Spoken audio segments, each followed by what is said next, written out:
இன்றே டவுன்லோட் செய்து உங்கள் ஃபேவரட் ஷோக்களை என்ஜாய் பண்ணுங்க. சரி குட்டி, எனக்கு கொஞ்சம் வேலை இருக்கு, நான் அப்புறமா பேசுறேன். நான் இப்ப போனை கட் பண்ணிட்டுமா?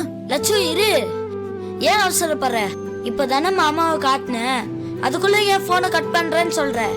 இவங்கள நான் தான் மாமா வேலையா இருக்காருன்னு சொன்னேன்ல. லட்சு, மாமா பாயசத்தை பத்தி ஏதோ சொல்லிருக்காரு, நீ அவருக்கு பாயசம் வச்சு கொடுத்தியா? ஆமா ஆமா, நீ கொஞ்சம் மெதுவா பேசு குட்டி, நான் உள்ள போறேன், இரு. ஏன் சத்தமா பேசினா என்ன? டேய், அவ சொல்றாளே கே. ஏய்,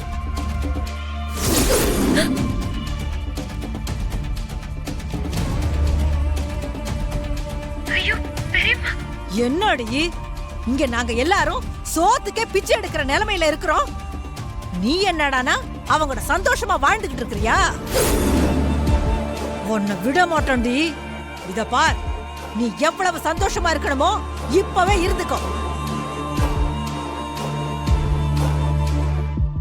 ஏன் தெரியுமா? என் தம்பி கஜேந்திரன் உன்னை சீக்கிரமே தேடி கண்டுபிடிச்சு இங்க கூட்டிட்டு வருவான். அப்புறம் இருக்குடி உனக்கு. ஏ மோகனா, வார்த்தைய அளந்து பேசு. ரொம்ப ஓவரா பேசிட்டு இருக்க. என்ன உன் தம்பி கஜேந்திரனை அந்த போலீஸ் அரெஸ்ட் பண்ண வந்தும் இன்னும் உங்களுக்கு புத்தி வரல? அதே திமிரு, அதே தெனாவட்டு. என்ன சொன்ன? ஏ பேத்திய மறுபடியும் தூக்கிட்டு வர போறீங்களா?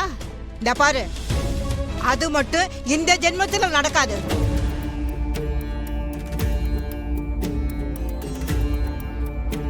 கணா காங்காத வில்ல மரத்தடிய தூங்காதே நாங்களாம்.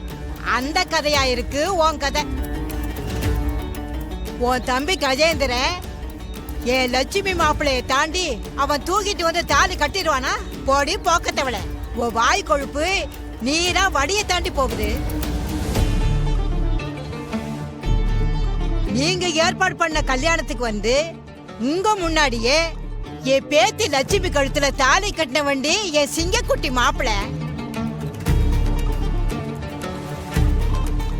தொம்பி இருக்கிற லட்சணத்துக்கு சொந்த ஊர்லயா ஒண்ணு கிழிக்க முடியல, இதுல மெட்ராஸ் போய் கிழிக்க போறாராம். புள்ளி கண்ணு மகா, இவ சொல்றத பத்திலாம் நீ ஒண்ணும் பயப்படாத.